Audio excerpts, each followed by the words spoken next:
कि हिंदुस्तान के prime minister के वेलकम के ऊपर बात की में कि वो रशिया गए और रशिया में बहुत बड़ा उन्हें वेलकम मिला।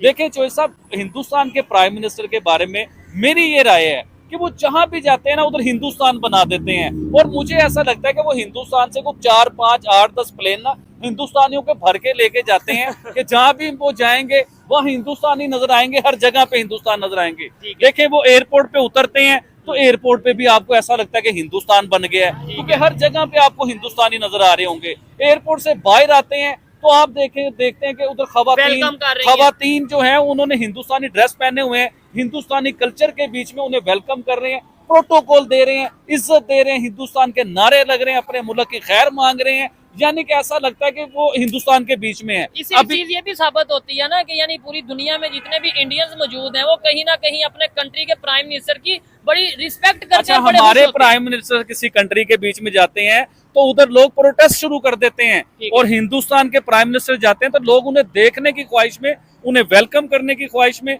उन्हें मिलने की ख्वाहिश में आते हैं। और हिंदुस्तान के प्राइम मिनिस्टर उनसे स्पीच क्या करते हैं, उनसे बात क्या करते हैं कि उन्हें बताते हैं कि देखो मेरा मौजूदा भारत आज चांद पे पहुंच गया, आज आईटी में एक्सपर्ट है, हमारा भारत तरक्की कर चुका हुआ है, हमारे 5वीं बड़ी इकॉनमी बन गया, पूरा भारत डेवलप हो गया, भारत का नक्शा चेंज हो गया। कितने फख्र से ये बात अपने लोगों को बताते होंगे। हमारे प्राइम मिनिस्टर की अगर दूसरे कंट्री में अपनी कम्युनिटी से मुलाकात हो जाए या बात हो, क्या बताएंगे कि हमारा पाकिस्तान नहीं तो आप जरा इन्वेस्टमेंट भेजें। वो ये बताएंगे कि हमारा पाकिस्तान आज कर्जों में फंस चुका हुआ है, IMF हमें किस्त नहीं देता, हमारे तरले करवाता है, हमारी नाक की लकीरें निकलवाता है। अगर कर्जा पास हो जाए तो हमारे मीडिया पे चलता है कि अवाम के लिए बहुत बड़ी खुशखबरी आ गई जी, IMF ने कर्जा दे दिया पाकिस्तान को। ये हमारा वज़ीर-ए-आज़म बताएगा और तो जाके रोना पिटना डालेगा कि पाकिस्तान के हालात बुरे हैं, हमें प्लीज मजीद कर्जा दे दीजिए। ठीक हो गया। आबिद भाई, ब्रिक्स के ऊपर अगर बात करें 5 परमानेंट मेंबर तो हैं, लेकिन इस दफा हमने देखा है तुर्की के प्रेसिडेंट भी ब्रिक्स की मीटिंग अटेंड करने के लिए मौजूद हैं। ईरान की अगर बात कर लें, यानी Islamic countries Iran, Egypt, Saudi Arabia, UAE, ये कंट्रीज भी ब्रिक्स में एज ए मतलब गेस्ट के तौर पे कह लें, ऑब्जर्विंग मेंबर के तौर पे कह लें, वो मौजूद है। आपने मुस्लिम कंट्रीज के नाम लिए, लेकिन आपने ये नहीं बताया Saudi Arabia highest civil award देता है प्राइम मिनिस्टर नरेंद्र मोदी को। बिल्कुल। उसके अलावा इजिप्ट हाईएस्ट सिविल अवार्ड देता है प्राइम मिनिस्टर नरेंद्र मोदी को। UAE देता है, UAE ने तो बहुत जबरदस्त अवार्ड दिया और कई अवार्ड दिए प्राइम मिनिस्टर नरेंद्र मोदी को। ये मुसलमानों की बात कर रहा हूँ, ये क्रिश्चियन या हिंदुओं की बात नहीं कर रहा। जो प्राइम मिनिस्टर नरेंद्र मोदी को अपने मुल्क के हाईएस्ट सिविल अवार्ड देते हैं। ईरान को ले लीजिए, चाबार पोर्ट बना रहे हैं। इजिप्ट वाले तो पांव छू लेते हैं प्राइम मिनिस्टर नरेंद्र मोदी के भाई। लेकिन अगर पाकिस्तान की बात करें, आपको नहीं लगता कि पाकिस्तान को भी ब्रिक्स का हिस्सा होना चाहिए? जाहिर बात है, ये कंट्रीज मिलकर डेवलपमेंट की अगर बात कर रहे हैं तो मतलब ये अगर दुनिया की 5वीं बड़ी आबादी है इस टाइम पाकिस्तान, तो हम भी अगर हिस्सा होंगे, हम भी कहीं ना कहीं फायदा। देखिए जी, पाकिस्तान ने कई साल पहले से अर्जी डालनी शुरू की, अपनी दरखास्त देनी शुरू की, अपने रिक्वेस्ट की कि हमें भी इसका मेंबर बनाइए, परमानेंट मेंबर बनाइए। लेकिन उधर से जो है ना वो लोग साइलेंट मूड में चले जाते हैं, ना पाकिस्तान को हाँ का जवाब देते हैं, ना का जवाब देते हैं। यानी कि मुझे लगता है वो पाकिस्तान को वैल्यू नहीं देते हैं। और पाकिस्तान अगर इस मीटिंग का परमानेंट मेंबर बनना चाहता है तो उसके लिए हिंदुस्तान का सहारा लेना पाकिस्तान के लिए बहुत सख्त जरूरत है, क्योंकि पाकिस्तान उस मीटिंग का हिंदुस्तान उस मीटिंग का सबसे सॉलिड मेंबर है। तो जैसे तुर्की हेल्प ले रहा है, जैसे ईरान जो डायरेक्टली या इनडायरेक्टली जा रहा है। बिल्कुल हिंदुस्तान की हेल्प ले रहे हैं, तो वो बेचारे उधर पहुंच भी गए हैं। तो इसी तरह पाकिस्तान के अखबारात में ये बात आ रही है कि पाकिस्तान ने अप्लाई किया है, अनकरीब वो हमारी बात मान भी लेंगे और हिंदुस्तान पाकिस्तान का साथ देगा। उसके बीच में ये पाकिस्तान के अखबारात बता रहे हैं, लेकिन साथ हिंदुस्तान कैसे देगा? कभी इस चीज को भी आप सोचिए ना कि हिंदुस्तान के साथ हमारे क्या तल्लुकात हैं, हम हिंदुस्तान के लिए क्या बयान देते हैं, हिंदुस्तान से हमारे लिए क्या बयान आते हैं।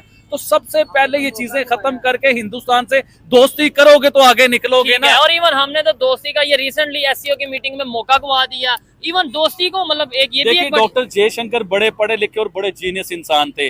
आप उनसे बात छेड़ने की कोशिश तो करते, उनके तरीके से बात तो करते, हो सकता है कि कहीं ना कहीं से कोई रास्ता बन जाता।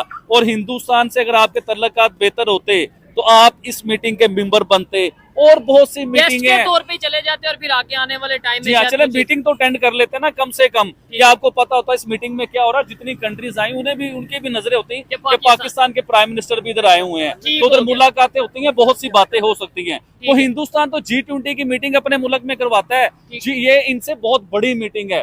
G20 के जो समिट हिंदुस्तान में हुआ, कश्मीर में हुआ, और वो कामयाब तरीन मीटिंग हुई। पता चला वो मीटिंग हुई, हमारी एसओयू की मीटिंग हुई, हम उससे कोई फायदा ही नहीं उठा सके, हम उससे कुछ हासिल ही नहीं कर सके। ठीक है। और मुल्क का वजीर आजम पाकिस्तान में था, हम फायदा ले ही नहीं सके। ठीक किसी है, भी किस्म का। आपसे आबिद भाई आपने एक बात किया जी, डॉलर को फाड़ देगा, यूएसए की पावर को, यानी जो सुपर पावर है उसकी पावर को खत्म कर देगा ब्रिक्स के जो कंट्रीज हैं या ये जो ग्रुप है। लेकिन यूएसए ऐसी आसानी से होने देगा कि आपको नहीं लगता कि वो भी इस टाइम परेशान या कोशिश कर रहा होगा कि किसी ना किसी तरीके से देखिए, यूएसए तो बड़ी देर से ही परेशान था। इस मीटिंग की वजह से यूएसए सर पकड़ के बैठा हुआ है कि ये हो क्या रहा है, क्योंकि इसमें सबसे ज्यादा फैक्ट जो है वो यूएसए को ही आने वाला है। वो दुनिया का चौधरी बना हुआ था, दुनिया का बादशाह बना हुआ था, उसकी बादशाही जो है ना उसे खत्म होते हुए नजर आ रही है। और जब उसे अपनी बादशाही खत्म होते हुए नजर आती है तो वो बड़े अजीबो गरीब किस्म की हरकतें शुरू कर देता है। जैसे हिंदुस्तान पे दबाव बनाने की कोशिश करता है कनाडा की शक्ल में, हाँ। कि कनाडा को यूज करता है। इससे पहले पाकिस्तान को यूज करता था, हिंदुस्तान और पाकिस्तान की लड़ाइयां करवाता था। यूएसए की बात कर रहा हूँ सर, बड़ी जिम्मेदारी से बात कर रहा हूँ। आज के दौर में वो कनाडा को यूज कर रहा है। और आप कह रहे हैं इंडिया प्रेशर में, ये वो वाजपेयी वाला हिंदुस्तान नहीं है, ये प्राइम मिनिस्टर नरेंद्र मोदी का हिंदुस्तान है, जो कभी ब्लैकमेल नहीं होता। ब्लैकमेल ना होने की असल वजह यह है कि दुनिया की 5वीं बड़ी इकोनॉमी उन्होंने बन के दिखाया। जब हम ब्लैकमेल होते हैं तो अपने लोगों के साथ ज्यादती शुरू कर देते हैं, अपने मुल्क की तरक्की नहीं करते। जिस तरह पेट्रोल की बात थी कि हिंदुस्तान ने रशिया से लिया, पाकिस्तान नहीं ले सका। हिंदुस्तान ने क्यों लिया? अपने लोगों को फायदा देने के लिए। उससे अपने लोगों को फायदा तो हुआ, लेकिन उनके मुल्क में पैसा भी आया, जिससे उनकी इकोनॉमी बड़ी हुई। आईटी में वो इतने एक्सपर्ट हुए, पूरी दुनिया में आईटी अपनी एक्सपोर्ट करते हैं, तो उससे क्या होता है? बड़ी बात ये है कि ये हमारे लिए सीखने वाली है। पाकिस्तानी या पाकिस्तान की गवर्नमेंट को सीखना चाहिए था कि इंडिया ने प्रेशर तो देखें, नो डाउट अगर सैंक्शन थी रशिया पे तो प्रेशर तो पूरी दुनिया के कंट्रीज में होना चाहिए था, इंडिया पे भी होना चाहिए था, पाकिस्तान पे भी होना चाहिए था भी। लेकिन पाकिस्तान प्रेशर में आ गया, हमने उनकी बात मान ली, अमेरिका का ऑर्डर मान लिया। लेकिन इंडिया ने ना सिर्फ पेट्रोल अपने लिए लिया, बल्कि पेट्रोल रशिया से लेके पूरी यूरोप को उन्होंने आगे एक्सपोर्ट किया, जो कि बड़ी बात है। यानी कि बिजनेस किया बकायदा तौर पर, ओपनली कहा कि हम अपने कंट्री के लोगों के लिए, अपने लोगों के लिए खड़े होंगे। और जो साहब उन्होंने करके भी दिखाया, सिर्फ उन्होंने डायलॉग नहीं बोला कि हम अपने लोगों के लिए खड़े होंगे। आप किसी भी चीज में देख लें, हिंदुस्तान डेवलप नहीं हुआ। हिंदुस्तान के लोग पढ़े लिखे, दुनिया के पढ़े लिखे लोग नहीं बने। क्या हिंदुस्तान के सीईओ पूरी दुनिया में माने जाते हैं कि नहीं माने जाते? क्या आप जिस यूट्यूब के ऊपर काम कर रहे हैं, यूट्यूब का जो सीईओ कौन है, गूगल का सीईओ कौन है? यानी कि हर बड़ी जगह पे आप चले जाएं, हिंदुस्तान नजर आता है, हिंदुस्तान के लोग नजर आते हैं। तो उन्होंने अपने लोगों के ऊपर तरक्की करवाई है, अपने लोगों के ऊपर इन्वेस्ट किया है। इन्वेस्ट करके वो आज दुनिया में नजर भी आ रहा है। हमारी गवर्नमेंट या हम लोग अपने लोगों के ऊपर क्या इन्वेस्ट कर रहे हैं, आप मुझे बता दें। हम तो अपने बिजली के बिल नहीं दे पा रहे हैं। 35-40 हजार रुपए आम आदमी का, आम घर का बिल आता है, हम तो बिल नहीं दे पा रहे। आम आदमी पे इन्वेस्ट कैसे करेंगे? उसे पढ़ाएंगे कैसे? उसका इलाज कैसे करवाएंगे?